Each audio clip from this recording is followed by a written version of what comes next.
विपत्ति हमारी बिलो की बड़ी, मातु करिए सोई आजू। रामु जाहि बन राजू तजी, होई सकल सुरकाजू। वे कहते हैं, हे माता, हमारी बड़ी विपत्ति को देखकर आज वही कीजिए जिससे श्री रामचंद्र जी राज्य त्याग कर वन को चले जाएं और देवताओं का सब कार्य सिद्ध हो। सुनिसुर विनय ठाड़ी पछिताती, भयउ सरोज विपिन हिमराती। देखी देव पुनि कहहि निहोरी, मातु तो ही नहीं थोरियु खोरी। देवताओं की विपत्ति को सुनकर सरस्वती जी खड़ी खड़ी पछता रही हैं कि हाय, मैं कमल वन के लिए हेमंत ऋतु की रात हुई। उन्हें इस प्रकार पछताते देखकर देवता भी विनय करके कहने लगे, हे माता, इसमें आपको जरा भी दोष न लगेगा।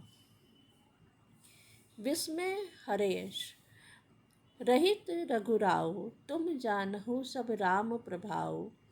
जीव करम बस सुख दुख भागी, जाइए अवध देवहित लागी। श्री रघुनाथ जी विषाद और हर्ष से रहित हैं। आप तो श्री राम जी के सब प्रभाव को जानती ही हैं। जीव अपने कर्मवश ही सुख दुख का भागी होता है। अतएव देवताओं के हित के लिए आप अयोध्या जाइए। बार बार गही चरण संकोची, चली विचारी विबुध मति पोची। ऊंच निवासु नीच करतूती, देखिए न सकहीं पराई विभूति। बार बार चरण पकड़कर देवताओं ने सरस्वती जी को संकोच में डाल दिया। तब वह यह विचार कर चली कि देवताओं की बुद्धि ओछी है। इनका निवास तो ऊंचा है, पर इनकी करनी नीची है। ये दूसरे का ऐश्वर्य नहीं देख सकते। आगिल काजू बिचारी बहोरी, करिहई चाह कुशल कवि मोरी। हर्षि हृदय दशरथपुर आई, जनुग्रह दशा दुसह दुखदाई। परंतु आगे के काम का विचार करके श्री राम जी के वन जाने से राक्षसों का वध होगा, जिससे सारा जगत सुखी हो जाएगा। चतुर कवि श्री राम जी के वनवास के चरित्र का वर्णन करने के लिए मेरी कामना करेंगे। ऐसा विचार कर सरस्वती हृदय में हर्षित होकर दशरथ जी की पूरी अयोध्या में आई, मानो दुसे दुख देने वाली कोई ग्रह दशा आई हो। नाम मंत्रा मंदमती चेरी, कैकई केरी। अजस पिटारी ताही करी गई, गिरा मति फेरी। मंत्रा नाम की कैकई की एक मंद बुद्धि दासी थी। उसे अपयश की पिटारी बनाकर सरस्वती उनकी बुद्धि को फेर कर चली गई। दीख मंथरा नगरु बनावा, मंजुल मंगल बाज बधावा। पूछे सी लोघन कहा उछाहू, राम तिलकु सुनिभा उर दाहू। मंथरा ने देखा कि नगर सजाया हुआ है, सुंदर मंगल में बधावे बज रहे हैं। उसने लोगों से पूछा कि कैसा उत्सव है। उनसे श्री राम जी के राज तिलक की बात सुनते ही उसका हृदय जल उठा। करई विचारु कुबुद्धि कुजारी, होई अकाजु कवनी विधि राती। देखी लागी मधु कुटिल की राती, जिमि गव तकई लेउ के ही भांति।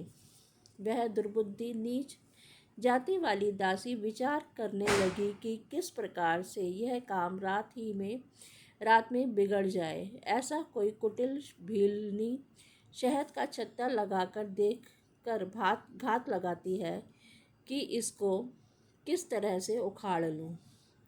भरत मातु पहि गई बिलखानी, का अनमनी हसी कह हसी रानी।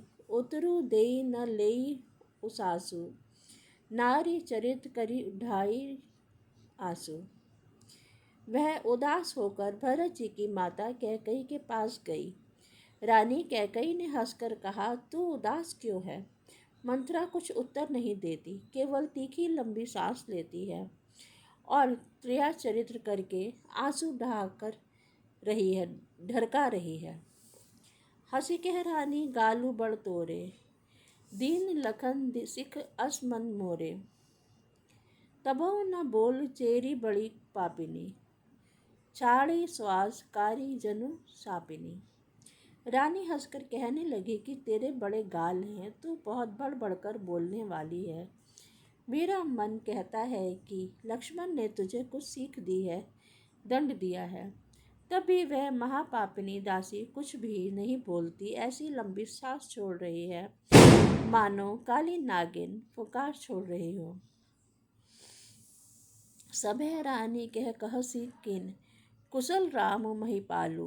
लखनु भरतु रिपुदस मनु, सुनि भा कुबरी उर्म सालू। तब रानी ने डर कर कहा, अरे कहती क्यों नहीं, श्री रामचंद्र, राजा लक्ष्मण, भरत और शत्रुघ्न कुशल तो हैं। यह सुनकर कुबरी मंथरा ने हृदय में बड़ी ही पीड़ा हुई। कत सिख देई हम ही को माई, गालू करब के ही कर बलु पाई। राम ही छाड़ी कुशल के ही आजू, जे ही जनेसु देई जुबराजू। वह कहने लगी, हे माई, हमें कोई क्यों सीख देगा, और मैं किसका बल पाकर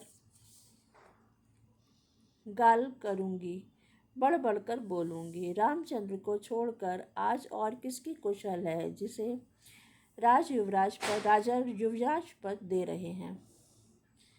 भयउ कौशली विधि अति दाहिन, देखत करब रहत उर नाहिन।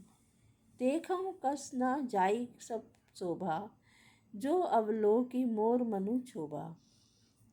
आज कौशल्या को विधाता बहुत ही दाहिने हुए हैं। यह देखकर उनके हृदय में गर्व समाता नहीं। तुम स्वयं जाकर सब शोभा क्यों देख लेती हो।